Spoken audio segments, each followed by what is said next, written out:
là, donc, très rapidement, la parole à Matteo Barsuglia, directeur de recherche du CNRS, qui représente ici le laboratoire de l'APC. C'est 8 heures, donc aussi tout le monde doit bientôt partir, les techniciens, les scientifiques. Après, nous avons une réception qui nous attend, comme ça. Merci Matteo. Pour être satisfait. Bonsoir, donc j'ai 5 minutes pour vous parler du futur de l'univers.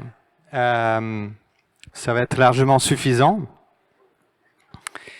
Alors, quel est le rapport entre la cosmologie, les astroparticules, la Lune et Léonard? À mon avis, le rapport, c'est que la science, c'est souvent une histoire de courage, une histoire de gens visionnaires, une histoire d'imagination. Et donc, voilà, c'est des gens visionnaires, des gens qui ont une grande capacité d'imagination, des gens qui ont une persévérance, une patience. Enfin, c'est des mots qui reviennent et qui ont été déjà prononcés plusieurs fois. Et pour moi, ça c'est la science, et c'est très lié à ce qui s'est passé avec la Lune, à ce qui s'est passé à tout ce qui a fait Léonard. Donc la cosmologie, dans notre laboratoire, on étudie la cosmologie. Donc la cosmologie est l'étude de l'univers dans son ensemble. L'univers comme un tout, son destin, son origine, etc. Et sa forme. Et alors, une chose remarquable de l'univers, c'est que on l'étudie depuis très longtemps, mais on le connaît pas du tout. Vous savez probablement que 95% du contenu de l'univers a une nature encore inconnue. On appelle parfois cela l'énergie sombre, l'énergie noire, la matière sombre, la matière noire.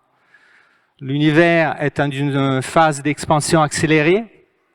Tout s'éloigne de tout, avec une vitesse qui augmente.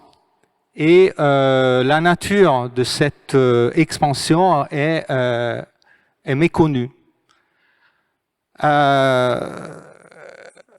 Si on regarde des galaxies, on voit qu'il y a beaucoup plus de matière de ce que la matière qu'on voit, la matière visible. Et entre les galaxies, il y a beaucoup de matière invisible. On appelle ça la matière noire, la matière sombre. Et la nature de la matière sombre est inconnue. Il y a des hypothèses, évidemment, il y a des théories, mais on n'est pas capable de dire ce que c'est la matière noire. Nous savons que l'univers est né environ il y a 14 milliards d'années et que était très petit et très chaud au début. Et nous avons une grande théorie qui explique l'évolution de l'univers, c'est le modèle standard de la cosmologie. Donc, il y a eu un prix Nobel aujourd'hui à quelqu'un qui a contribué beaucoup à ce modèle. Mais un des éléments clés de ce modèle, c'est ce qu'on appelle l'inflation cosmique. C'est une phase d'expansion exponentielle où les dimensions de l'univers augmentaient de milliards de fois en une fraction de seconde. Et cette inflation cosmique, on a des preuves indirectes, mais on ne sait pas vraiment si elle a existé vraiment ou pas. On n'a pas des preuves directes. Et donc ça, c'est des grandes questions ouvertes de la cosmologie auxquelles on essaie de répondre, et bien sûr avec des instruments, des théories. Par exemple, il y a des collègues qui pensent, qui essayent de voir si l'énergie noire, l'expansion accélérée de l'univers, est due au fait que la théorie d'Einstein est fausse. Et donc, on essaie de comprendre cela en faisant des observations, bien sûr. Et alors, là, je viens au deuxième sujet de mon exposé, c'est la cosmologie des astroparticules. Alors, bien sûr, on utilise la lumière pour étudier, pour faire de la cosmologie. On regarde la lumière des étoiles, on compte les étoiles, on regarde la distance des étoiles, mais le 95% de l'univers est noir. Et donc, on s'appuie aussi sur d'autres messagers cosmiques.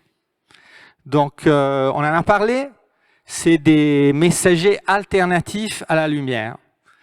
Alors, les astroparticules, c'est un domaine de la physique assez nouveau qui fait de l'astrophysique, fait de la cosmologie, avec des messagers qui ne sont pas la lumière. Alors, qu'est-ce que nous recevons de l'univers qui n'est pas la lumière? C'est les ondes gravitationnelles, donc nous en avons parlé. C'est la lumière à des fréquences très différentes de la lumière visible. La lumière gamma, les rayons X, c'est des particules. C'est par exemple les particules, les neutrinos, c'est des particules qui remplissent l'univers. On est traversé tout le temps par une quantité incroyable de neutrinos, mais les neutrinos sont très insaisissables et pourtant sont un composant majeur de l'univers, et c'est quelque chose qui est très important pour l'étude de l'univers. Donc, des grandes questions ouvertes en cosmologie, des grandes questions ouvertes en astrophysique, et des nouveaux messagers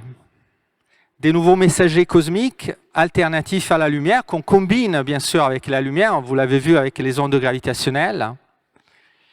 Et tout cela nous permet d'étudier bien sûr la forme, le destin, l'origine de l'univers, mais d'étudier aussi des objets qui sont des objets assez importants pour l'univers, comme les trous noirs.